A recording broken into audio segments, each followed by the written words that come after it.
We begin in Thailand, where the leader of the anti-government protests has told supporters to escalate their campaign and take over more government buildings. The demonstrators are angry about a bill that gives amnesty to the brother of the current Prime Minister Yingluck Shinawatra. Thaksin Shinawatra was himself Prime Minister before he was overthrown in a military coup. Yingluck says she's open to talks, but the protesters have so far rejected dialogue. But it's not just the opposition that's flexing its muscle on Bangkok streets. Pro-government demonstrations are also taking place. These are pictures of a rally at a stadium that's been organised by the ruling party. Our correspondent Scott Heidler joins me live now from Democracy Monument in Bangkok. Scott, what do the protesters have planned for today?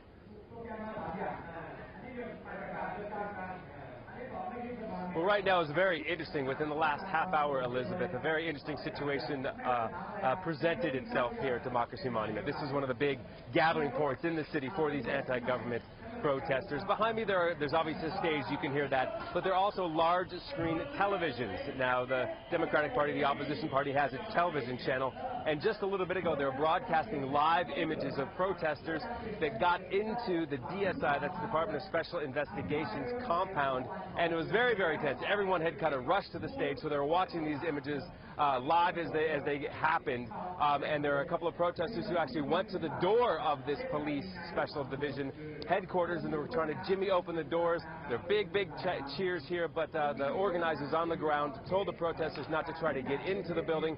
So right now we can tell you that they are occupying that complex, and as you said, Elizabeth, that's the orders, if you will, from the protest leaders today, yet again, for the anti-government protesters to fan out across the city and to occupy other government facilities, other government installations. We also know that they're heading over to some of the telecommunications companies run by the government. Elizabeth.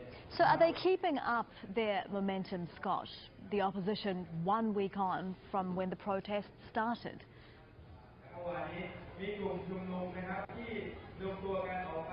Yeah, the opposition, the government, pro-government supporters, they are protesting, or having a rally is more accurate way to say, in a football stadium just outside the city. We went there last week. They held a fairly large one last Sunday there. They're holding it again today.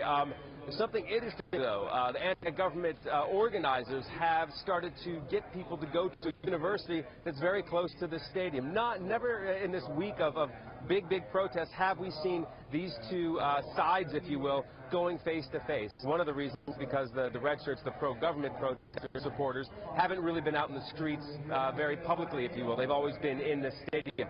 And this is the first time that the anti-government protesters, the yellow shirts, have gone out to where the stadium is. Now, very small numbers now. We know a call has gone out by this university, the alumni association, if you will, of this university, trying to bring students in. But as far as a different tactic going on, too, we saw something interesting on Friday where there was a small letter campaign. Organizers of these protesters brought letters with them to the head of the Thai Royal Army yesterday, delivered a letter to the general. They also delivered a letter to the U.S. ambassador. So there's pretty much asking where their vote is. Is it anti-protesters or is it with the current government? So that was an interesting tactic. But again, they're occupying as many buildings as they can. It was interesting even today when they were listing out their targets. They even listed the National Zoo here in Bangkok. Elizabeth. Very interesting tactics indeed. Thank you, Scott. That's Scott Heidler joining us from the Thai capital, Bangkok.